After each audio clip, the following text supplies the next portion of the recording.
ஒரு கணவன் மனைவி இருக்கிறாங்க ஒரு வீட்டில். அவங்க ஒரு சேவல் வளர்க்குறாங்க, ஒரு வான்கோழி வளர்க்குறாங்க, ஒரு ஆட்டுக்குட்டி வளர்க்குறாங்க. இவங்க வளர்க்காமலே இவங்க வீட்டில் ஒரு சுண்டலி வளர்ந்துட்டு இருக்குது.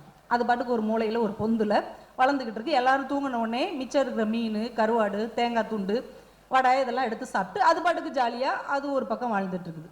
ஒரு நாள் இந்த வீட்டம்மா சந்தைக்கு போயிட்டு ஏதோ ஒரு கவர் கொண்டு வர்றாங்க, ஒரு பார்சல். நம்ம கணவர்கிட்ட சொல்றாங்க, இன்னைக்கு ஒரு முக்கியமான பொருள் வாங்கிட்டு வந்திருக்கிறேன், இந்த வீட்டில் இருக்கிற தேவையில்லாத ஒன்றை நான் அழிக்க போறேன் அப்படின்ட்டு அந்த கவரை பிரிச்சிருக்கிறாங்க. பார்த்தா எலி பொறி வாங்கிட்டு வந்திருக்காங்க. இப்போ எலிக்கு அப்படியே பதட்டம் ஆயிடுச்சு. ஐயோ, நம்ம ஏதோ ஒரு துளி தேங்காவும் கொஞ்சம் வடையும் சாப்பிட்டுட்டு இருந்தோம், நம்மளை கொல்றதுக்கு இவ்வளோ பெரிய பிளான் போட்டிருக்காங்களே, யார்கிட்ட போய் சொல்றது அப்படின்ட்டு வாசல்ல நிற்கிற சேவல்கிட்ட போய் சொல்லுது. அண்ணா என்னை எப்படியாவது காப்பாத்துங்கண்ணா, இந்த அம்மா என்னை கொல்றதுக்கு ஏற்பாடு பண்ணுது. சேவல் சொல்லுது, இந்த பாரு, எனக்கெல்லாம் அந்த அம்மா சாப்பாடு போட்டு வளர்க்குது, அதனால உன்னைய மதிக்கணும்னு எனக்கு அவசியம் இல்லை, இல்லைன்னா வேற ஊருக்கு போ, வேற வீட்டுக்கு போ அப்படின்றுச்சு. வான்கோழிட்ட போய் கெஞ்சுது, அக்காக்கா நீயாவது என்னைய காப்பாத்துக்கா, எனக்கு பயமா இருக்குதுக்கா. அதெல்லாம் ஒன்றும் சொல்ல முடியாது தம்பி, எனக்கு வேலைக்கு அந்த மாதிரி நல்லா சாப்பாடு கொடுக்குறாங்க, நான் ஜாலியாக இருக்கிறேன், உனக்கெல்லாம் சப்போர்ட் பண்ண முடியாது, போயிட்டே இரு அப்படின்னா. ஆட்டுக்குட்டிகிட்ட போய் கெஞ்சுது, அண்ணா நீயாவது காப்பாத்துனா ப்ளீஸ்ண்ணா, பாரு எனக்கு வேலைக்கு அகத்திக்கீரை வந்துடுது, வேலைக்கு நல்லா வடிதண்ணி கொடுக்குறாங்க, உனக்கு சப்போர்ட் பண்ணுறதுக்கு நான் இல்லை, கிளம்பு இடத்த காலி பண்ணு அப்படின்றுச்சு. இது நைட்டு அப்படியே கண்ணீரும் கம்பளையுமா அதோடைய பொந்துல உட்காந்து பார்த்துட்டே இருக்குது. இந்த அம்மா நல்ல சுவையான ஒரு மீன் வறுத்து அந்த எலி பொரியில மாட்டிட்டு படுத்துட்டாங்க.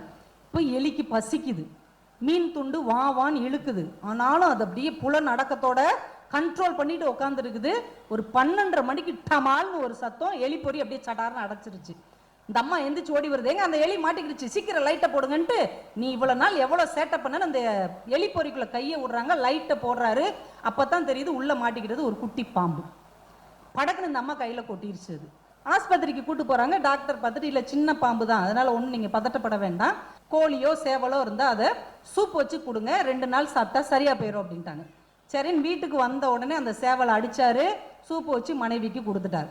இப்போ அவங்க வீட்டிலேருந்து ஃபோன் வருது, மனைவி வீட்டிலேருந்து, என்னடி உன்னை பாம்பு கடிச்சிருச்சான்? இல்லை சின்ன பாம்பு தான். இல்லை நாங்கள் ஞாயிற்றுக்கிழமை வந்துடுறோம், அம்மா அப்பா தம்பி தங்கச்சியெல்லாம் வந்துடுறோம், உன்னை பார்க்க வர்றோம். உடனே மனைவி சொல்கிறா, எங்கள் வீட்டிலேருந்து எல்லாரும் வர்றாங்க, பரவாயில்ல அந்த வான்கோழி அடித்து பிரியாணி செஞ்சிடலாம்.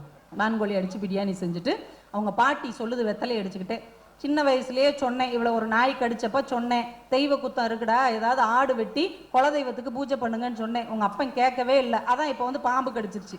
சரி வாசலில் நிற்கிற ஆட்டுக்குட்டியை வேணா வெட்டி குலதெய்வத்துக்கு படையல் செஞ்சிருவோம். இப்போ ஆட்டுக்குட்டியும் காலியா போயிடுச்சு, எலி ஜாலியா வீட்டுக்குள்ள சுத்திக்கிட்டு.